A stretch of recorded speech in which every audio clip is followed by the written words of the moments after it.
نبی کو جس چیز کی اتنی فکر تھی نماز، آج امت کو نماز کی بھی فکر نہیں۔ رات رات بھر تقریریں سننے والے فجر کی نماز میں غائب ہو جاتے ہیں۔ گاؤں میں جلسہ ہو رہا ہے، جلسے میں ہزاروں کی پبلک ہے، مسجد میں چلے جاؤ تو 8-10 لوگ مشکل سے نماز میں ملتے ہیں۔ میرے پیارے ساتھیوں، آج تم نبی سے محبت کا دعویٰ کرتے ہو، نبی سے پیار کا دعویٰ کرتے ہو، اس نبی کو تو نماز سے اتنی محبت تھی، اتنی محبت تھی کہ وہ نبی کہا کرتے تھے جعلت قرۃ عینی فی الصلاۃ، نماز میری آنکھوں کی ٹھنڈک ہے، نماز میرے دل کا سکون ہے۔ جب اللہ کے نبی ٹینشن میں ہوتے تھے، پریشانی میں ہوتے تھے، حضرت بلال سے کہتے تھے یا بلال ارحنا بالصلاۃ، اے بلال تم جلدی سے اذان دے دو اور جلدی سے نماز کھڑی ہو جائے تاکہ میرے دل کو سکون مل جائے۔ میرے نبی کو نماز سے سکون ملا کرتا تھا۔ اللہ کے نبی جلدی کسی کے اوپر بددعا نہیں کرتے تھے، مگر جب آپ کی ایک مرتبہ عصر کی نماز قضا ہو گئی، دشمنوں سے لڑائی چل رہی تھی، جنگ خندق کا موقع تھا اور لڑائی کے دوران آپ کی عصر کی نماز قضا ہو گئی، سورج ڈوب گیا، عصر کی نماز قضا ہو گئی تو اللہ کے نبی کے منہ سے بددعا نکل گئی۔ آپ نے فرمایا ملأ اللہ بیوتہم وقبورہم نارا، اے اللہ ان کے گھروں کو تو جہنم کی آگ سے بھر دے، ان کی قبروں کو تو جہنم کی آگ سے بھر دے۔ شغلونا عن الصلاۃ الوسطی، اے اللہ ان کی وجہ سے ہماری عصر کی نماز چھوٹ گئی۔ اتنی فکر تھی اللہ کے نبی کو نماز کی۔ آج ہم نماز نہیں پڑھتے، کیوں صاحب؟ ارے کام بہت ہے، کوئی بزنس کر رہا ہے، کوئی نوکری کر رہا ہے، کوئی جاب کر رہا ہے، کوئی کالج میں جا رہا ہے۔ میرے پیارے ساتھیوں، آپ اللہ تعالیٰ کو کیا منہ دکھاؤ گے؟ اللہ جب پوچھے گا میرے بندے تو 24 گھنٹے میں 5 بار میرے آگے ماتھا جھکانے کو بھی تیار نہیں تھا، میرے آگے سر جھکانے کو تیار نہیں تھا، تو اللہ اکبر کہہ کر میرے آگے نماز پڑھنے کو تیار نہیں تھا۔ میرے پیارے ساتھیوں، اللہ کو کیا منہ دکھائیں گے؟ یہ نماز نبی کی آنکھوں کی ٹھنڈک تھی، اور اپنے آخری ٹائم بھی اللہ کے نبی نے نماز کی تلقین کی اور نماز پڑھنے پر لوگوں کو ابھارا۔ آپ کی بیوی حضرت ام حبیبہ رضی اللہ تعالیٰ عنہ کہتی ہیں کہ جب اللہ کے نبی کا آخری ٹائم تھا، آپ کی زبان سے الفاظ نہیں نکل رہے تھے، آپ بے قرار تھے، بے چین تھے، تڑپ رہے تھے۔ آپ اس حالت میں اللہ کے نبی کی زبان سے کچھ الفاظ نکل رہے تھے، میں نے غور سے کان لگایا کہ سنوں اللہ کے نبی کیا کہہ رہے ہیں، تو اللہ کے نبی کی زبان سے الفاظ نکل رہے تھے الصلاۃ الصلاۃ وما ملکت ایمانکم، او لوگو تم نماز کی پابندی کرنا، او لوگو تم نماز کی پابندی کرنا، اپنے غلاموں کا خیال کرنا، اپنی لونڈیوں کا خیال رکھنا، اپنے نوکروں کا خیال رکھنا۔ آخری ٹائم بھی اللہ کے نبی کو نماز کی چنتا ہے، نماز کی فکر ہے۔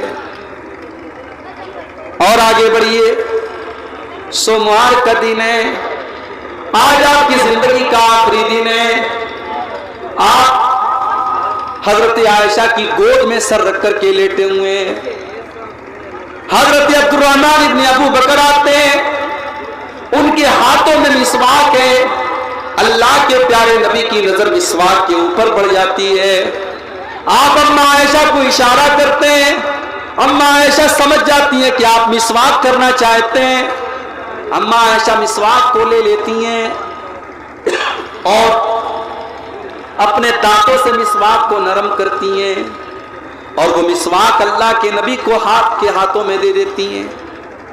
اللہ کے آخری نبی مسواک کرتے ہیں اور بڑے بہترین طریقے سے آپ مسواک کرتے ہیں، اور اما عائشہ کا لحاظ، اما عائشہ کا تھوک اللہ کے نبی کے تھوک کے ساتھ اس طریقے سے مل جاتا ہے۔ اور اس سے علماء نے یہ مسئلہ بھی نکالا ہے کہ جب کسی کو یہ احساس ہو جائے کہ اس کا آخری ٹائم ہے تو وہ مسواک کر لے، وہ اپنا منہ صاف کر لے، تاکہ اللہ تعالیٰ کیا اس حال میں جائے کہ اس کا منہ صاف ہو۔ آپ نے مسواک کیا، مسواک کرنے کے بعد آپ کے اوپر موت کی سختیاں آنے لگی، آپ کی پیشانی پر پسینے کی بوندیں چمکنے لگی، آپ کے اوپر تکلیف کے آثار نظر آنے لگے، آپ بے چین ہونے لگے۔ آپ کے بغل میں ایک پیالہ رکھا ہوا تھا، پیالے میں پانی تھا، آپ بار بار پانی اپنے چہرے پر ڈالتے تھے اور کہتے تھے اللہم اعنی علی سکرات الموت، اللہم اعنی علی سکرات الموت، اے اللہ تو موت کی سختیوں پر میری مدد فرما، اے اللہ تو موت کی سختیوں پر میری مدد فرما۔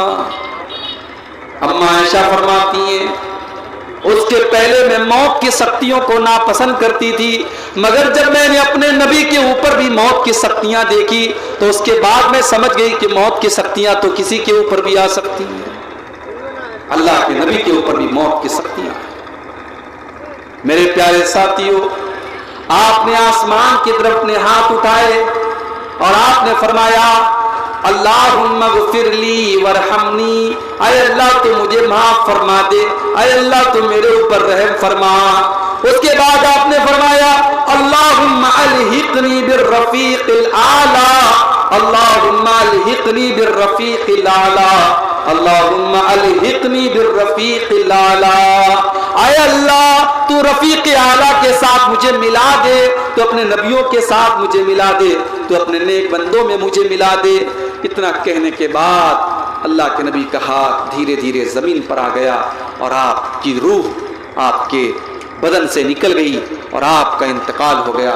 میرے پیارے ساتھیوں، موت کا یہ منظر اللہ کے پیارے نبی کو بھی دیکھنا۔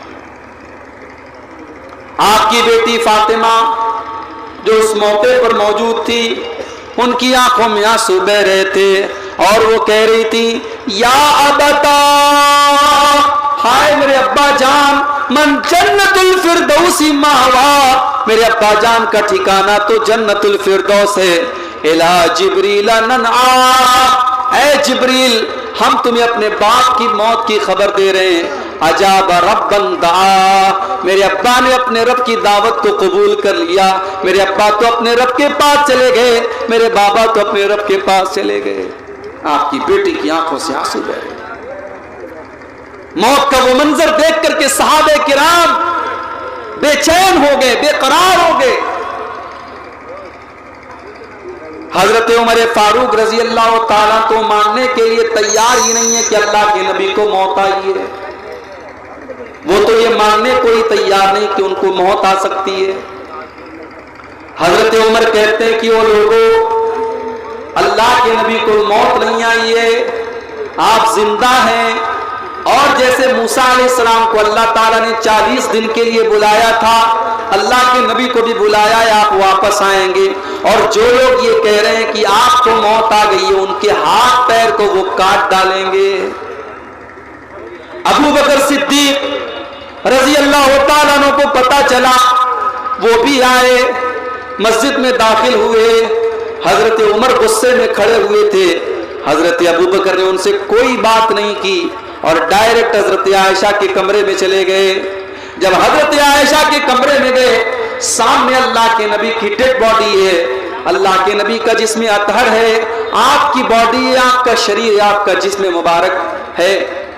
حضرت ابو بکر صدیق آتے ہیں اور اللہ کے نبی کی پیشانی کو چوم لیتے ہیں اور روتے ہوئے کہتے ہیں کہ میرے ماں باپ آپ کے اوپر قربان ہو جائیں۔ اے اللہ کے نبی، سب کو ایک موت آتی ہے، وہ ایک موت آپ کو آ چکی ہے، اللہ تعالیٰ 2 موت آپ کو نہیں دے گا، ایک موت سب کو آتی ہے، وہ موت آپ کو آ چکی ہے۔